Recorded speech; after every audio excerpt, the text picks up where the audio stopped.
President Tinubu last week inaugurated the preferential trade under the AfCFTA, that's African Continental Free Trade Area, guided trade initiative in Lagos. Olusegun Awolowo, the national coordinator of the Nigeria AfCFTA Coordination Office, is hosting this initiative to enhance Nigeria's trade relationships with other African countries and spur economic growth. The launch showcased Nigeria's commitment to the AfCFTA, highlighting how businesses across Africa can leverage the GTI for more effective trade. Now, joining me virtually to discuss the significance of this initiative is Professor of International Economic Relations at the Covenant University, OTA, Nigeria, and a consultant at ECOWAS, or Economic Community of West African States on Common Investment Market, Abuja, Professor Jonathan Aremu.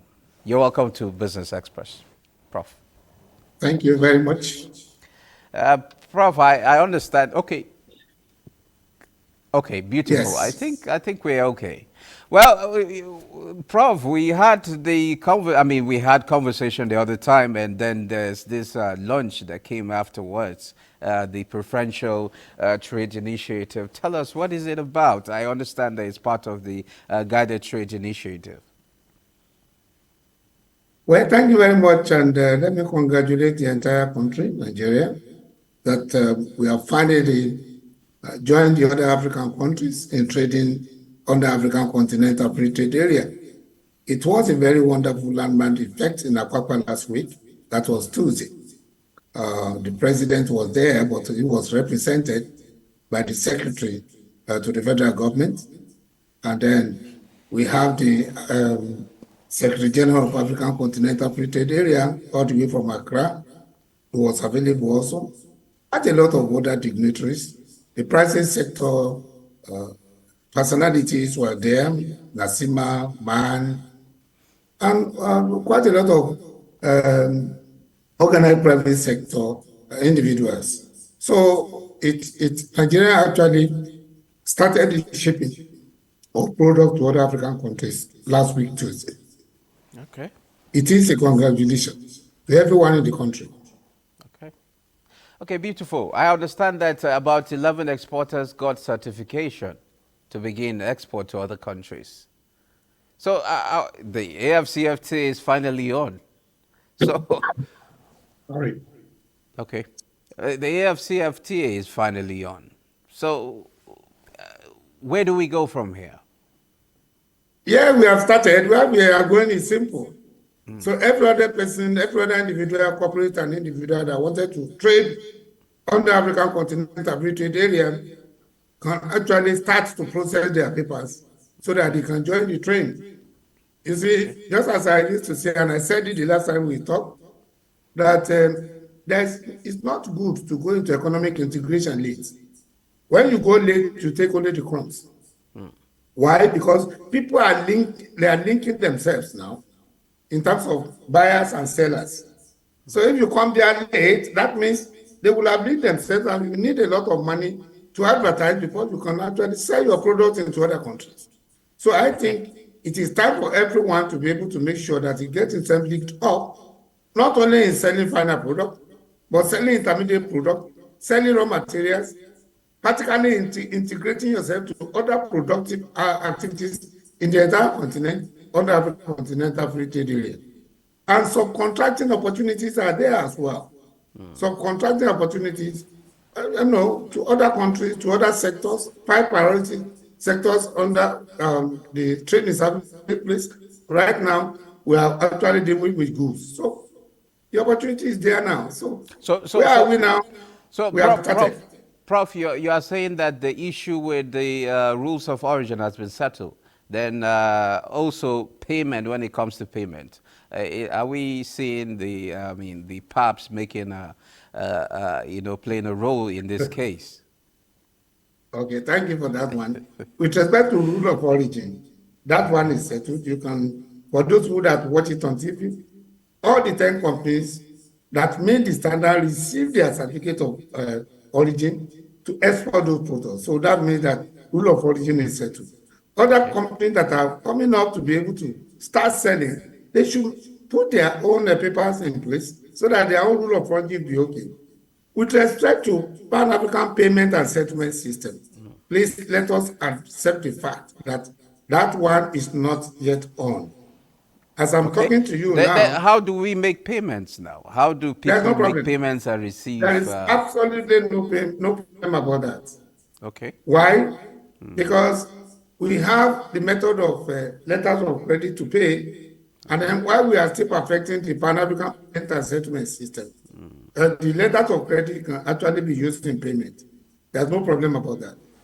You see, Okay. the issue about Pan-African payment and settlement system, which I said last week, is that if it's going to actually ride on the Rex, that is to say, where Rex are, that's where the thing we join. Expected that our present Pan-African payment and settlement system will connect the payment system of the Rex.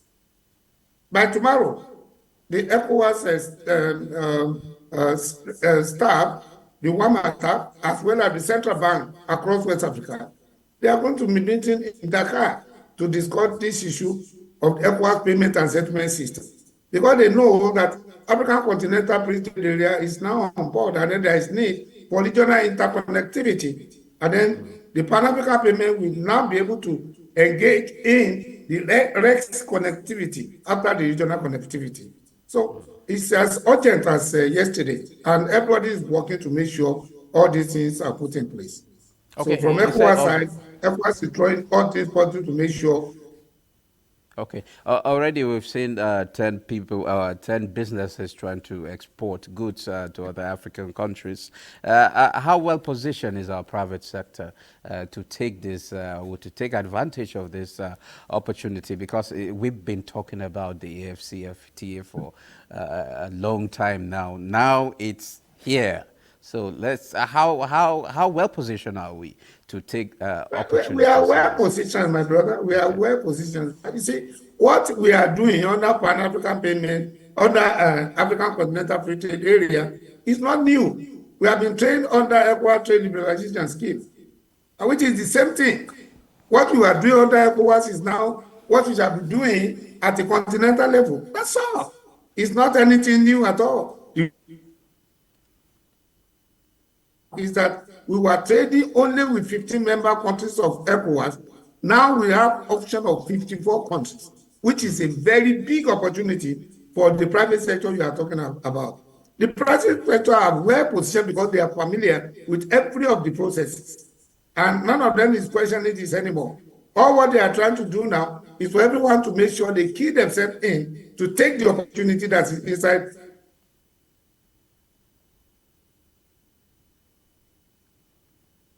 You can actually get outsourcing and subcontracting opportunities across the entire Africa. So it's a very huge opportunity, huge one. So what opportunities do you see Nigeria taking advantage of, most especially when you look at our robust small and medium scale enterprises sector? My brother, our small and medium scale enterprises sector, they have been selling to African countries. I'm privileged to have traveled to quite a lot of African countries, particularly ECOWAS. I can see a lot of products of Nigerians in other ECOWAS markets. Now, I can see some product of Nigeria in Congo. I can see some I think I started some even as far as Kenya. Right now, some of the products that are being shipped from Apapa, they are going to the eastern part of Africa. Some are going to the northern part of Africa. So we are fully prepared and things are going on well. I contacted one of the people, Avila. Avila has even opened up an office in Kenya, not only to sell to people, but to even have a representative, which is a very good initiative. I think that other people should be means that actually participated on Tuesday's shipping activities at Apapa. Now, one aspect that I would like you to clear on the AfCFTA is the issue of standards. how are we taking standard in this particular, initiative, and to make it actually a sustainable and reliable one? Okay, that's a very good question. Let me say this one, that we have Standard Organization of Nigeria, as well as other institutions in Nigeria that have been contacted, that have participated in making sure that the activity we did on Tuesday last week was realizable. So each of these institutions know that the standard did not actually pass. They will not allow it to be shipped outside Nigeria. But one thing which I wanted to say, which partially you want to mention about, is that do we have regional standard? At ECOWAS Commission, I'm aware that a lot of effort is being made to have regional standard, to even have made in ECOWAS products, so that not only made in Nigeria, but you're going to have a product made in ECOWAS, right? That have the standard. So that will give it the fact that not only the acceptable in 50 members ECOWAS. So these are the efforts that have been made, not only at national level, at a regional level. ECOWAS community is working upon to make sure of those opportunities. So with regard to standard, a lot is the one they are shipping now. Be rest assured that advanced institutions, NAFTA,